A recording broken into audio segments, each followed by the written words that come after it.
இப்பதான் நம்ம சேனலுக்கு முதல் முறையா வரீங்கன்னா கீழே உள்ள சப்ஸ்கிரைப் பட்டனை அழுத்தி சப்ஸ்கிரைப் பண்ணிக்கோங்க.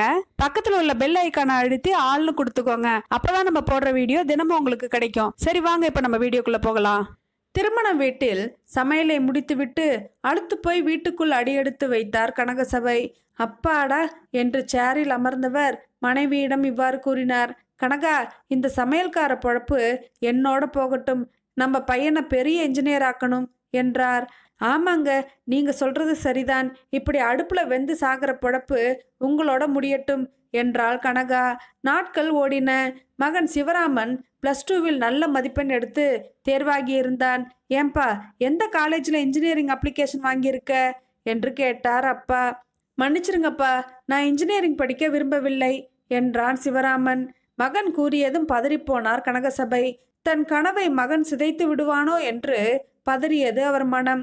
நீ இன்ஜினியரிங் படிக்கணுங்கிறது அப்பாவோட கனவுப்பா, அதை கலைச்சிடாதரா கண்ணா என்று மகனிடம் வாஞ்சையுடன் கூறினார் கனகசபை. தாழ்ந்த குரலில், அப்பா, என்ஜினியரிங் படிப்பு ஒரு காலத்துல பெரிய படிப்பு தான். ஆனா இப்ப தெருவுக்கு தெரு இன்ஜினியரிங் காலேஜ். இன்ஜினியர்களுக்கு வேலை கிடைக்கிறது குதிரை கொம்பா ஆயிடுச்சுப்பா என்றான் மகன். சரி, வேற என்ன படிக்கலாம்னு இருக்க? கேட்ரிங் டெக்னாலஜி என்றான் சிவராமன். மகன் சொன்னதும் தூக்கி வாரி போட்டது கனகசபைக்கு. ஏன்பா, இந்த சமையல் வேலை என்னோட போகட்டும்னு நானும் உங்க அம்மாவும் நினைக்கிறோம். நீ என்னடான்னா இந்த பழப்புக்கே வரணும்னு துடிக்கிறியே என்றார் கனகசபை. அப்பா, சமையல்னா கேவலமாப்பா? ஊர்ல கேட்டு பாருங்க கனகசபை சமையலை பத்தி. உங்க சமையல்னா ஊர்சனம் 9 பந்தி கழிஞ்சும் காத்திருந்து சாப்பிட்டு போகும்.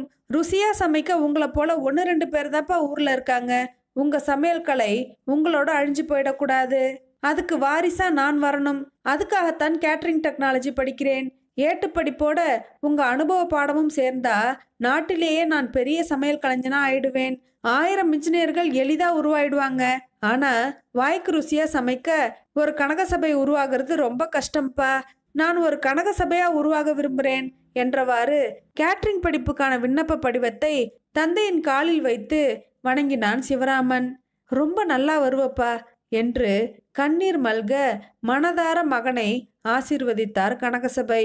இந்த கதை பிடிச்சிருந்தா லைக் பண்ணுங்க. இந்த கதையை பத்தின கருத்துக்களை கமெண்ட் பாக்ஸ்ல தெரியப்படுத்துங்க. மேலும் இது போன்ற கதைகளை கேட்க நமது கதைகளின் ராணி சேனலை சப்ஸ்கிரைப் பண்ணுங்க. நன்றி, வணக்கம்.